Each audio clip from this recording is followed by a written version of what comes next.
I used to believe betrayal happened to other people.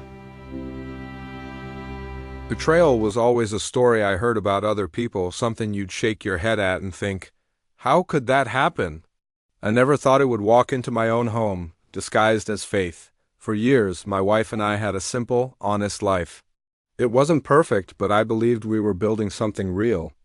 I worked long hours, came home tired, but I was grateful. When we found out we couldn't have children, it broke something inside me. I mourned that future quietly while she pretended it didn't matter. I chose our love over my dream of being a father and told myself that was enough. I gave her everything I had, my time, my patience, my stability, fully expecting loyalty in return. Then she rediscovered religion. At first I supported it. A little faith can bring a lot of peace. But this wasn't peace. It was an obsession. She started spending more time at church than at home, donating money we didn't have. Slowly, she began to see me not as her husband, but as an obstacle to her devotion. And her devotion wasn't to God, it was to the pastor, a man who spoke beautifully, dressed sharply, and had a gift for commanding admiration. Something about him always felt off. His sermons felt like a performance, his humility just an act. Still, I tried to respect her beliefs. Love requires patience, I reminded myself, but patience has a breaking point. The distance between us grew. Intimacy disappeared. Our conversations turned cold and empty. When I tried to talk to her about it, she accused me of lacking faith, of letting evil thoughts cloud my mind. I was watching my marriage crumble, and I was being told it was my fault. The truth came out by accident. During my lunch break one day, I saw her on a street corner, dressed in a way she hadn't dressed for me in years. The pastor's car pulled up, and she got in without a second's hesitation. My heart didn't break. It froze. I followed them just long enough to know this wasn't spiritual counseling. From that moment, I stopped being emotional and started being observant. I quietly collected evidence messages, photos, hotel receipts. It turned out he wasn't just cheating with my wife.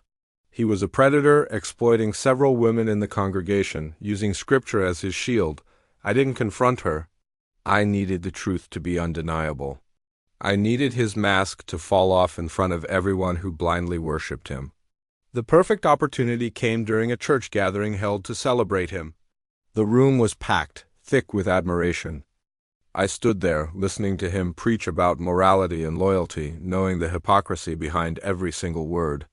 When the service ended, I stepped forward. The room went silent. I didn't yell, I didn't curse, I just told the truth.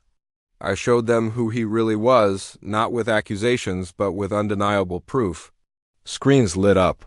Envelopes were opened. The look on people's faces changed from devotion to shock. Faith cracked. My wife tried to stop me, crying, begging, claiming it was all a misunderstanding. The pastor blamed temptation, the devil, even me. But lies can't survive in the light. When I walked out of that church, I didn't feel joy.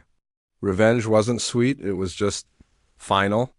Back home, I packed my things while she pleaded for forgiveness. I listened. I believe her regret was real, but regret doesn't erase betrayal. Love without respect is just dependency. I forgave her in my heart, but I refused to stay married to someone who had made a joke of my trust. The divorce was painful but necessary. I walked away with my dignity, even though it cost me the life I thought I wanted. The years that followed were lonely, but they were also healing. Therapy taught me that forgiveness is about releasing yourself, not reconciling with others. My faith slowly returned, not in religion or people, but in my own values.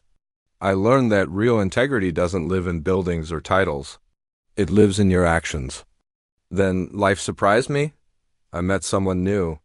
Someone who carried her own losses without bitterness, who understood loyalty because she lived it. She had a child who needed guidance, not a perfect father. Loving them felt natural, honest. For the first time in a long time, my home felt peaceful. Sometimes I think about that man who preached virtue from a pulpit. I don't feel anger anymore, just clarity. People can hide behind authority and charm, but their true character always comes out. Betrayal taught me that walking away is sometimes the bravest act of self-love you can perform. I lost a marriage, but I got my life back, and that was worth everything. Thanks for listening. If this story resonated with you, consider subscribing for more.